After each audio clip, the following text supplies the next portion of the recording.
চীনের সামরিক সক্ষমতা ও পারমাণবিক শক্তি যে ঝড়ের গতিতে বাড়ছে তা নিয়ে খোদ যুক্তরাষ্ট্রের প্রতিরক্ষা দপ্তর পেন্টাগন এখন উদ্বিগ্ন। প্রতিরক্ষা দপ্তরের প্রকাশিত এক খসড়া প্রতিবেদনে উঠে এসেছে চাঞ্চল্যকর এক তথ্য। সাধারণত কৃষিক্ষেত্রে বা শিল্পে প্রচুর পরিমাণে শস্য, খাদ্যদ্রব্য, সিমেন্ট, কয়লা ইত্যাদি সংরক্ষণের জন্য ব্যবহৃত বিশাল কাঠামো বা ট্যাঙ্কগুলোকে সাইলোফিল্ড বলা হয়।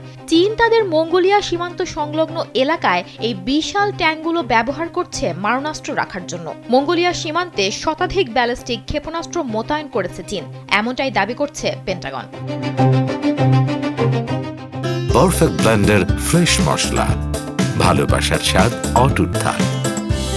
তাদের প্রতিবেদনে দাবি করা হয়েছে চীন ৩টি সাইলো ফিল্ডে ১০০টিরও বেশি DF-31 ICBM অর্থাৎ আন্তঃমহাদেশীয় ব্যালিস্টিক ক্ষেপণাস্ত্র মোতায়েন করেছে। এই ক্ষেপণাস্ত্রগুলো সলিড ফুয়েল বা কঠিন জ্বালানি দ্বারা চালিত, যা অত্যন্ত দ্রুত উৎক্ষেপণ করা সম্ভব। পেন্টাগন এবারই প্রথম সুনির্দিষ্টভাবে ক্ষেপণাস্ত্রের সংখ্যা উল্লেখ করল।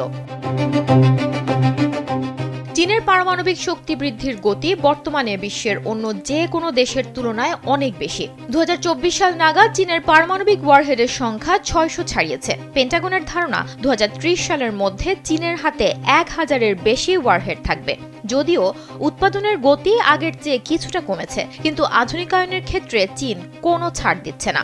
যুক্তরাষ্ট্রের প্রেসিডেন্ট ডোনাল্ড ট্রাম্প চীন ও রাশিয়ার সঙ্গে পারমাণবিক নিরস্ত্রীকরণ নিয়ে আলোচনার প্রস্তাব দিলেও বেইজিং তাতে সাড়া দেয়নি। প্রতিবেদনে বলা হয়েছে, অস্ত্র নিয়ন্ত্রণ বা এ ধরনের কোনো আন্তর্জাতিক আলোচনা নিয়ে চীনের মধ্যে কোনো আগ্রহ দেখা দিচ্ছে না।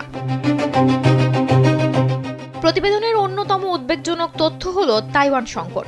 ধারণা করা হচ্ছে চীন ২০২৭ সালের মধ্যে এমন সামরিক সক্ষমতা অর্জন করতে চায় যাতে প্রয়োজনে যুদ্ধের মাধ্যমে তাইওয়ানকে নিজেদের নিয়ন্ত্রণে নিতে পারে। বরাবরের মতো চীন এই প্রতিবেদনকে প্রত্যাখ্যান করেছে। তাদের মতে এটি চীনকে আন্তর্জাতিক মহলে কলঙ্কিত করার একটি অপচেষ্টা। চীন সবসময় নো ফার্স্ট ইউজ অর্থাৎ আগে আঘাত না করার নীতি মেনে চলে। চীনের পারমাণবিক শক্তি কেবলই আত্মরক্ষার জন্য। সুমনা মুস্তফা, কালবেলা।